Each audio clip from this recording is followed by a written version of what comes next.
السلام علیکم ورحمۃ اللہ وبرکاتہ۔ بسم اللہ الرحمن الرحیم۔ عزیز طلباء، تفسیر کے آج کے سبق میں ہم وَإِذْ قُلْتُمْ يَا مُوسَىٰ لَن نُؤْمِنَ سے شروع کر رہے ہیں، توجہ کیجیے۔ اعوذ باللہ من الشیطان الرجیم، بسم اللہ الرحمن الرحیم۔ وَإِذْ قُلْتُمْ، اور جب تم نے کہا، یا موسیٰ، اے موسیٰ، لن نؤمن، ہم ہرگز نہ مانیں گے، لک تجھے، حتی نر اللہ جہرتاً، جب تک کہ ہم دیکھ لیں اللہ کو جہرتاً کھلم کھلا، فأخذتکم الصاعقۃ، پھر تمہیں آ لیا بجلی کی کڑک نے، وانتم تنظرون، اور تم دیکھ رہے تھے۔ ثم بعثناکم، پھر ہم نے تمہیں زندہ کیا، من بعد موتکم، تمہاری موت کے بعد سے، لعلکم تشکرون، تاکہ تم احسان مانو، وظللنا، اور ہم نے سایہ کیا، علیکم الغمام، تم پر بادلوں کا، وانزلنا، اور ہم نے اتارا، علیکم المن والسلوی، تم پر من اور سلوی، کلوا من طیبات ما رزقناکم، تم کھاؤ پاکیزہ چیزوں سے، ما رزقناکم، جو ہم نے تمہیں دیں، وما ظلمونا، اور انہوں نے ظلم نہیں کیا ہم پر، ولیکن کانوا، اور لیکن تھے، انفسہم یظلمون، وہ اپنی جانوں پر ظلم کرتے۔ عزیز طلباء، بنی اسرائیلیوں کے عجیب و غریب مطالبے، انہوں نے یہ مطالبہ کر دیا کہ جب تک آپ ہمیں وہاں نہ لے جاؤ، ہم اللہ کو کھلم کھلا دیکھیں گے، پھر ہی ہم مانیں گے، ورنہ نہیں۔ تو حضرت موسیٰ علیہ السلام نے اللہ کے حکم سے 70 آدمیوں کا انتخاب کیا اور وہ کوہ طور پر روانہ ہوئے۔ وہاں پہنچ کر اللہ تعالیٰ کا کلام ان لوگوں نے خود سنا، تو اس وقت اور رنگ لائے کہ ہم کو تو کلام سننے سے کنات نہیں ہوتی، نامعلوم کون بول رہا ہے۔ جب انہوں نے یہ کہا نا، تو ان کی اس گستاخی پر، چونکہ دنیا میں تو کوئی شخص بھی اللہ تعالیٰ کو دیکھنے کی طاقت نہیں رکھتا، ان پر بجلی آ پڑی اور سب 70 آدمی ہلاک ہو گئے۔ حضرت موسیٰ علیہ السلام نے جو یہ دیکھا تو اللہ تعالیٰ سے عرض کی کہ یا اللہ، میں بنی اسرائیل کے نمائندہ کی حیثیت سے لایا تھا، یہ واپس جا کر بنی اسرائیل کے سامنے گواہی دیں گے، اب تو یہ مر گئے، میں بنی اسرائیل کو کیا جواب دوں گا؟ وہ یہی سمجھیں گے کہ کہیں لے جا کر غصے میں خود میں نے کسی تدبیر سے ان کا کام تمام کرا دیا۔ اللہ تعالیٰ نے اپنی رحمت سے حضرت موسیٰ علیہ السلام کی خواہش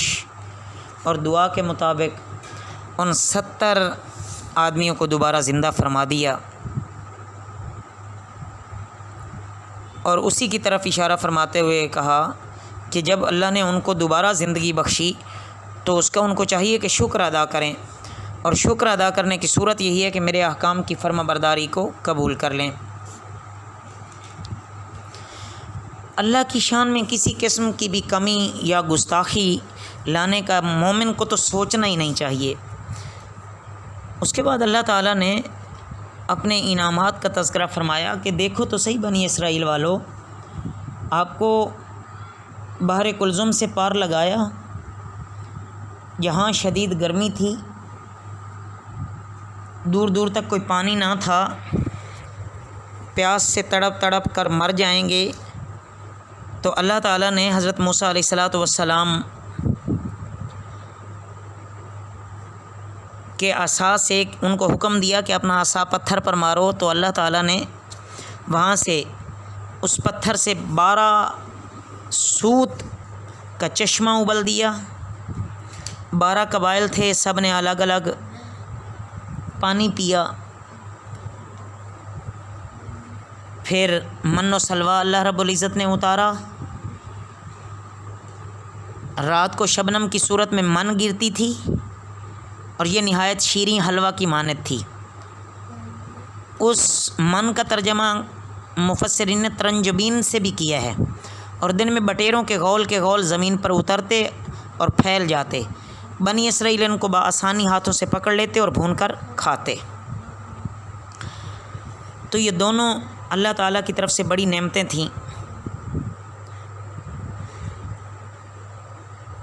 بادلوں کے ذریعے سے اللہ تعالیٰ نے تمہارے اوپر سایہ کیا۔ جب بنی اسرائیل والوں نے نافرمانیاں شروع کر دیں تو انہوں نے اپنا ہی نقصان کیا۔ اللہ رب العزت نے تو جو انعامات فرمائے تھے اس کا حق تو یہ بنتا تھا کہ یہ لوگ آخری سانس تک اللہ رب العزت کا شکر ادا کرتے اور اللہ اور اس کے رسول علیہ السلام کی پیروی کرتے۔ وَإِذْ قُلْنَا ادْخُلُوا هَٰذِهِ الْقَرْيَةَ، اور جب ہم نے کہا کہ تم داخل ہو جاؤ اس بستی میں، فَكُلُوا مِنْهَا حَيْثُ شِئْتُمْ، پھر کھاؤ اس سے جہاں سے تم چاہو، رَغَدًا با فراغت ہو کر، وَادْخُلُوا اور تم داخل ہو وہ البابا دروازے سے، سجداً سجدہ کرتے ہوئے، وَقُولُوا حِطَّةٌ نَغْفِرْ لَكُمْ اور کہو بخش دے،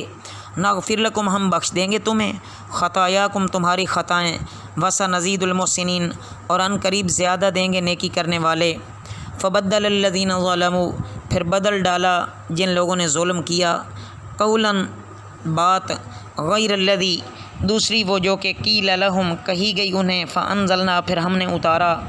علی الذین ظلموا جن لوگوں نے ظلم کیا ان پر، رجزا من السماء آسمان سے عذاب، بما کانوا یفسقون کیونکہ وہ نافرمانی کرتے تھے۔ عزیز طلبہ، جب بنی اسرائیل 40 سال کے بعد وادی طی سے، یعنی جو کوہ طور کے قریب وادی تھی، وہاں سے جب حضرت یوشع بن نون علیہ السلام کی معیت میں نکلے، کیونکہ حضرت موسیٰ علیہ السلام کی تو وفات ہو چکی تھی نا، تو اس وقت حضرت یوشع علیہ السلام کے ذریعے سے بنی اسرائیل کو اللہ تعالیٰ کا حکم ہوا کہ تم اس شہر بیت المقدس کے دروازے میں سجدہ شکر کرتے ہوئے اور زبان سے استغفار اور اپنے گناہوں کا اعتراف کرتے ہوئے داخل ہوا کرو۔ اگر ایسا کرو گے تو اللہ تعالیٰ تمہاری گزشتہ خطاؤں کو معاف فرما دیں گے، اور تم میں سے جو نیک لوگ ہوں گے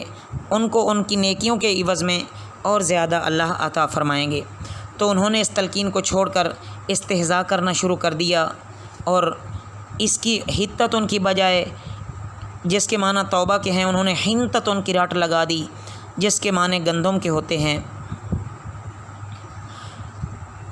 جھک کر عاجزی کے گزرنے کی بجائے وہ اکڑتے ہوئے اور اتراتے ہوئے گزرتے۔ نتیجہ یہ نکلا کہ جن لوگوں نے اللہ کی نافرمانی کی اور اس کے حکم کو تمسخر سے بدل دیا، ان پر آسمانی عذاب نازل کیا گیا، اور یہ عذاب طاعون کی بیماری کی صورت میں ان پر مسلط کیا گیا ہے،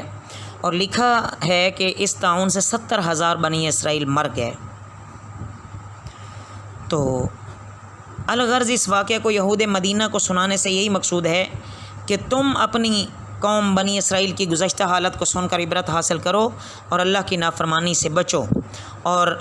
وقتی تقاضا کے مطابق اسلام کو قبول کر لو اور رسول اللہ صلی اللہ علیہ وسلم کی پیروی اختیار کر لو۔ اسی میں دنیا آخرت کا فائدہ ہے۔ اللہ رب العزت ہمیں ہر طرح کے عذاب اور گرفت سے محفوظ فرمائے۔ وما علینا الا البلاغ المبین۔